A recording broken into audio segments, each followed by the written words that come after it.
sports podcast with the youngest, most daring, intrepid, gutsy, fearless host on the planet. Get ready for Jake's Takes. Here's Jake.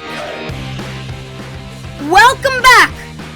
I am Jake, and this is Jake's Takes, where I get your favorite athletes and stars to open up and speak what's really on their minds.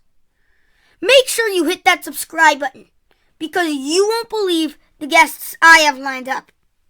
Get ready, sports fans, because Jake's Takes is the show you've been waiting for. Still can't believe the guest I'm about to introduce. He's an executive who's been associated with 3 National League Baseball teams: the Atlanta Braves, the Washington Nationals, and the LA Dodgers.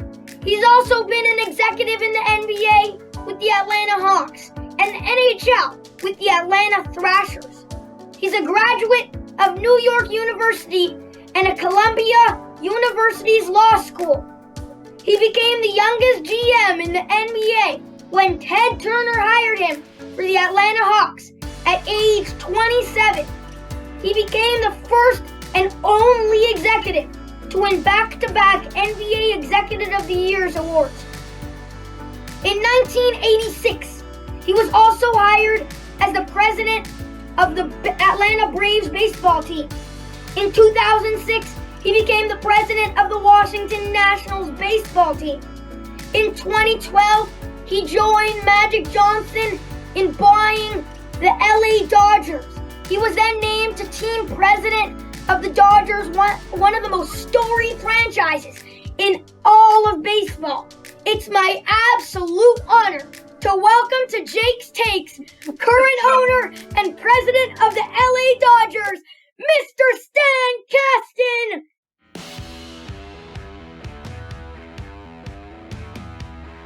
How are you, Stan? Well, I'm obviously not as good as you are, because you sound really pumped up. But it's a pleasure to be here. It's the pleasure's mine. I mean, like, I used to listen to you call in to the Fan 590 here in Toronto. You joined the legend Bob McCowan. And I spent a lot of time with Bob. Yes, I have. He's a good guy. You've had such a successful and impressive career so far. And I have several different topics I want to talk to you about. But we got to start with the Dodgers, okay? Okay. I gotta ask you, Stan, what's the secret to the Dodgers being able just to develop so many good young players? It all started with Kershaw, but you also developed Cody Bellinger, Corey Seager, Jock Peterson, who were on your championship team, Walker Buehler, and so many others. They all came through the farm system and played an enormous role. What is it about the Dodgers that you're able to successfully develop such great players on such a consistent basis? Well, there's a complicated answer to that, but the short answer is we have a real focus here. When we took over the team in 2012, we said we were going to build this team with a focus on scouting and player development, always emphasize pitching when you have a choice. And we just put our attention to that. This comes from my years in Atlanta and Washington. Those teams had success also based on growing their own players. So it's a focus of our ownership. Now, we've been able to maybe get a leg up because of the strength of our marketplace, because of how many fans we have, because of how rich the sponsors are, because of how good our TV deal is. It gives us the resource to allow us to do both things at the same time. We can build a robust player development system while also signing major leaguers, trading for big contracts when we feel we need to do that. But nothing would work without the player development base. Of all the things that I am happy about last year, we win a world championship, but of all the teams in the postseason, we were number one in players on our roster who were homegrown. That is, players who were drafted by us, signed by us, developed by us, and played for a world championship. We were number one. Everyone talks about our big contracts, but the secret is our player development system. Like you just said, you got to give credit to your scouts. They've done such a good job. What can you do to ensure you keep your scouts within the organization? Well, first of all, we are the Dodgers, and I say that with an enormous sense of pride. Even when I wasn't here, I used to just marvel at the Dodgers, their legacy, their history, the fact that they're in a city that is spectacular, the fact that we play in the most beautiful facility ever built to play or watch the game of baseball. People who are here are not eager to leave. It has to be for really super opportunities. Farhan Zaidi left to become the president of baseball operations San Francisco. And your own Alex Anthopoulos left here, but only for a GM job in Atlanta. So we don't have any trouble keeping our people here because of who we are, because we are the Dodgers. We are the franchise of Jackie Robinson and Sandy Koufax and Fernando Valenzuela and on and on and on. So we're very proud of that. We work hard to maintain that reputation. I get that. Now that Clayton Kershaw is nearing the end of his career, it's about time we start talking about if he's actually the greatest pitcher of all time. The only thing that anybody held against Kershaw was that he barely had any playoff success. But last year, he changed all of that. He won the World Series. And now after winning the World Series, do you feel that people should start considering him as the best pitcher of all time? Well, I think he's in the conversation. Statistics have changed in the last few years. There used to be a time, and I had two of them, when pitchers would win 300 games. That doesn't happen anymore because players don't last long enough into games and they don't get as many starts. We have 5-day rotations instead of 4-day rotations. So he's going to be hurt by the fact that there are an awful lot of pitchers when he's done that will have more career wins. But in terms of stuff, in terms of effectiveness while he was at his prime, he's in the conversation with any of the great pitchers of all time. By the way, looking around the league, do you think there's any other pitchers right now that could end up as an all-time great? Sure. But it's early. Walker Buehler's off to such a great start in his career. Trevor Bauer, someone who, if he continues, could be in that conversation. But, Garrett Cole, certainly DeGrom. There are a lot of great pitchers. It's just too early for us to really predict it. I can't think of any pitchers at the end of their career, except maybe Scherzer, who's getting close to the end. I think we're looking at him as a Hall of Famer. And then there's one of my favorite people ever, Zach Greinke, who is just different enough just to be Hall of Fame, just for all the different stuff he does. He's such a unique guy. As I said, one of my all-time favorite players. So one of the players that actually come out from the top of my head when I think of someone who can become an all-time great is Shane Bieber. Well, but Shane's only had like 2 or 3 great years, right? He needs, you need 10 or 15 to be considered there. And the other guys I mentioned have had that. If Shane continues pitching like he has the last 2 years, I would agree with you. But he's going to need to do that for a little while longer yet. Makes sense. Prior to the last season, the Dodgers made a massive commitment to Mookie Betts, signing him to 12-year, $365 million deal. Mookie, in his first year, delivered on his contract by being the catalyst the Dodgers needed to win their first World Series in 32 years. So Stan, do you guys feel that now you're just free rolling on the rest of his deal and any other World Series you win is just a bonus? Because if you ask me, if I was told signing Mookie Betts is such a big deal and I knew we would only win one championship, it's still worth it. Well, first of all, I can't tell you how happy I am to win this one, but I'm also happy to win the division. It's just hard, and to be able to do it consistently, we're proud of all of those things. But one World Series is not enough for any of us. As I said last year, if we had won or lost Game 6 and then Game 7, the next day we would have gotten to work on trying to win again. That's what we do. So I'm trying to win this year, and I'm going to try to win next year and the year after that. And I will say this, because we are the Dodgers, I expect to contend every year. Not every team can say that. Not every city can say that. But because we're in Los Angeles and because we are the Dodgers, I feel strongly that we should be a contender every single year. I love your confidence.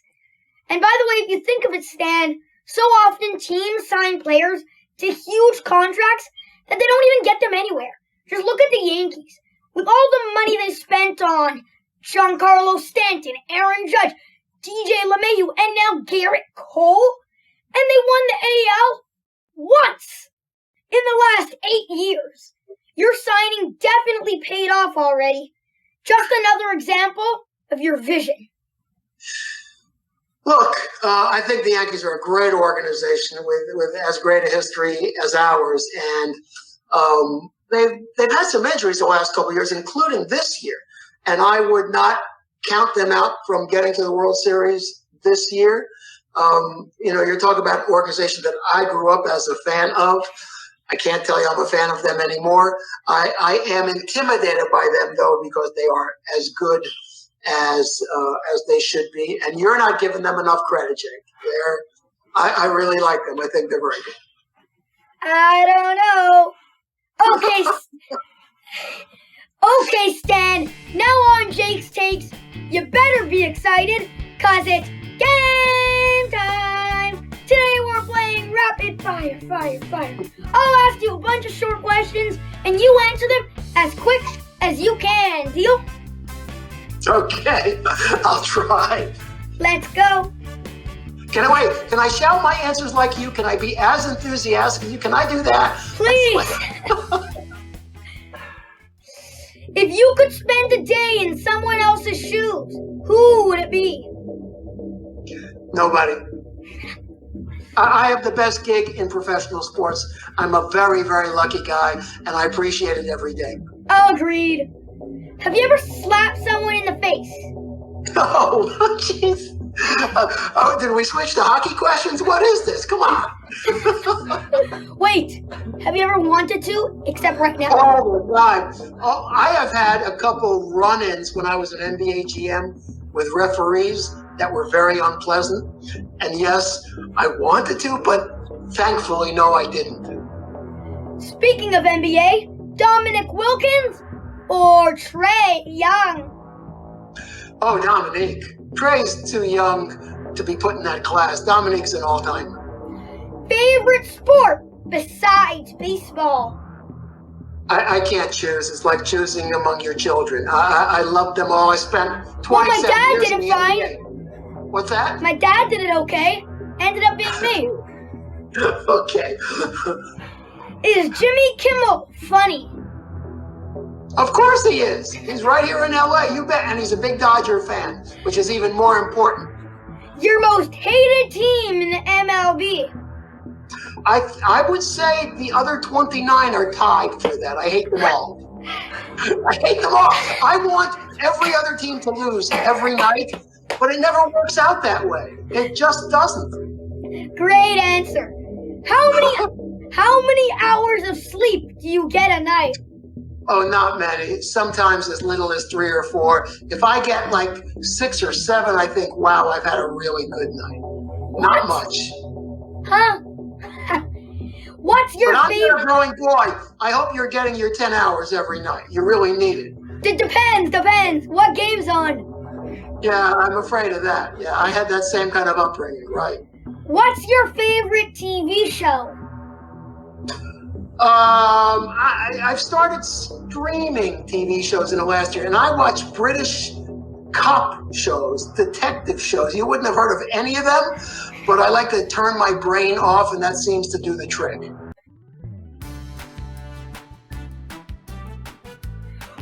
have a winner! Stan Kasten, you just dominated that rapid fire, baby!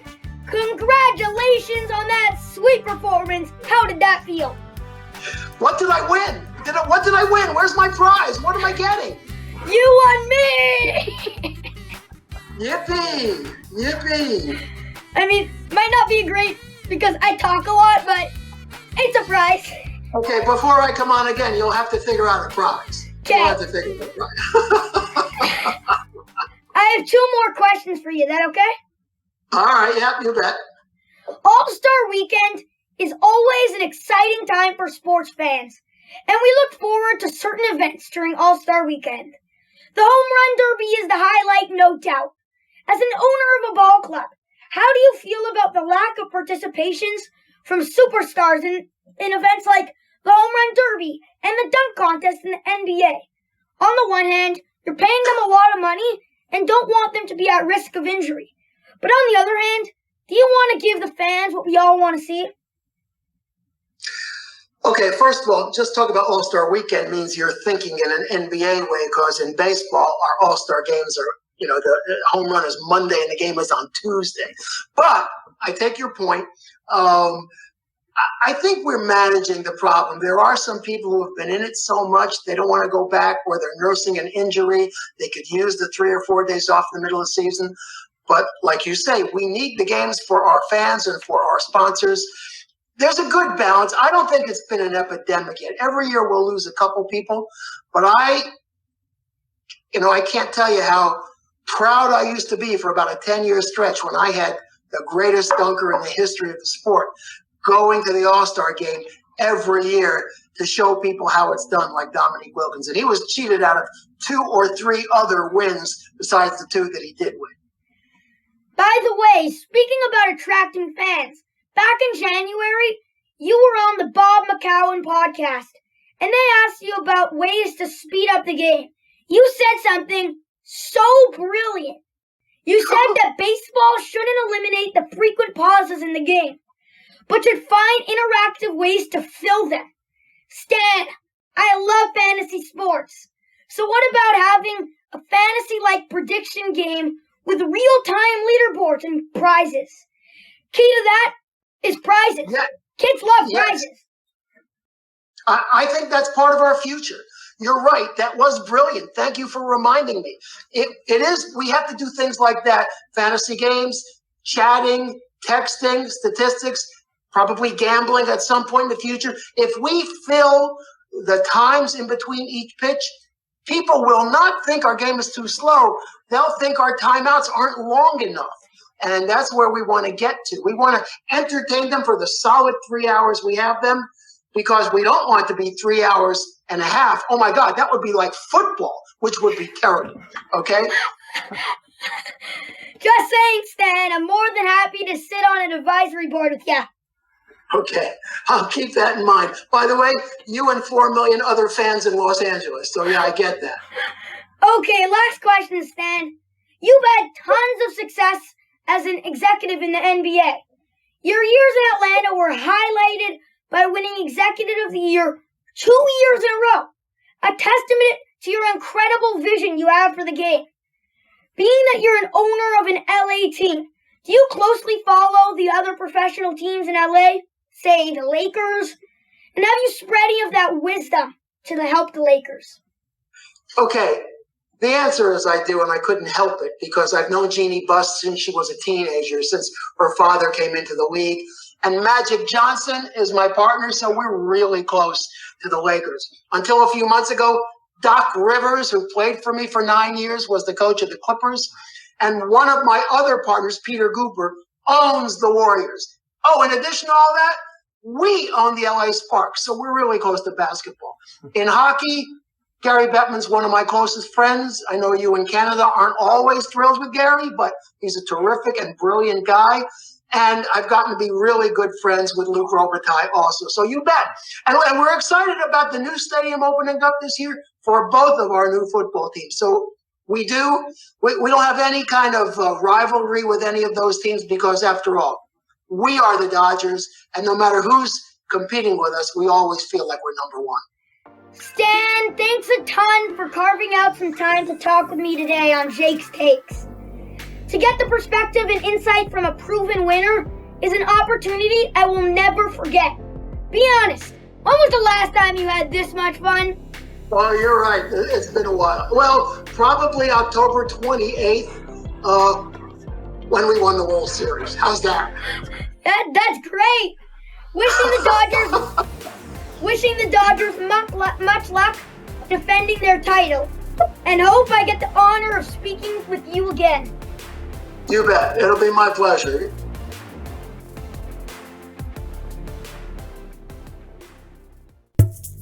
Hey guys, you won't believe the guest I have next week. Make sure you hit that subscribe button so you don't miss out.